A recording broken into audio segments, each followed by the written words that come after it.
We need to understand to whom we are having any conversation in English.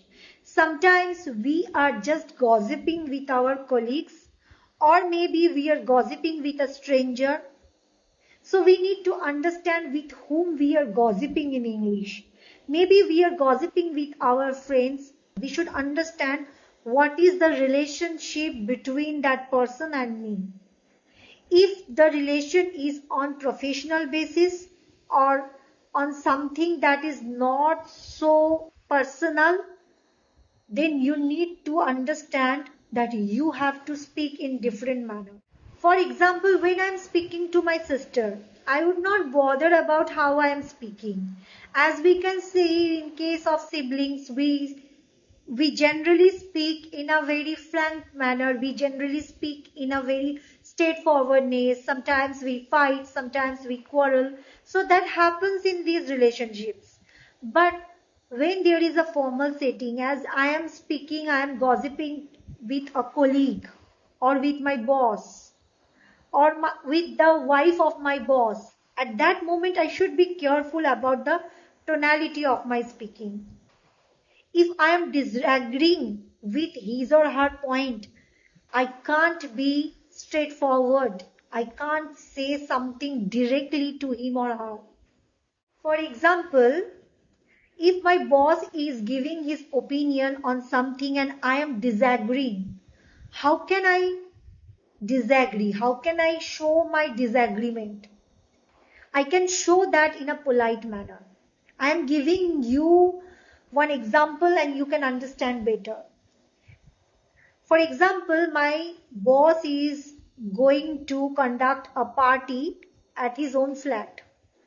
And he is telling me that please tell all the workers and staff to come to my place tomorrow afternoon and we should have a lunch and we should enjoy with each other. So we will have a mindful party. And I am totally disagreeing with his point, but I can't speak in a blunt manner. How can I speak? Hence, I will answer in a very roundabout way. Roundabout way means I will not be straightforward in my statement. How will I disagree? I will disagree in a beautiful manner, in a polite manner. So listen to me how I am going to disagree the statement which he told me. Okay. So firstly, I will go to inform him that we are having total 500 people in the office, including all the staffs and workers. So I would tell him, that's a good idea, sir. We are going to have a mind-blowing party. I really love you for this, as you are so innovative in your thoughts. But sir, I am little bit tensed. I am thinking about how 500 people can get adjusted under one roof in this flat. Will it not become crowded?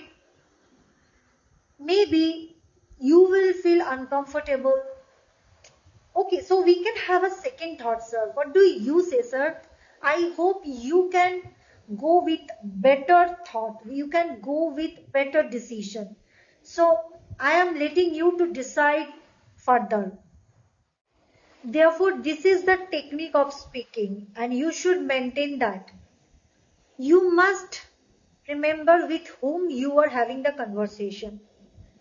If you are speaking straightforward to a person whom you don't know, maybe he or she is a stranger, what can happen as a result? Think about that.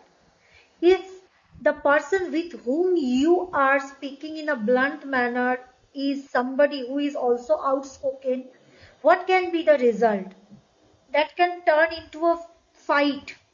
You people can have a tight fight, or you people can have a, I can say, a big feud or big battle.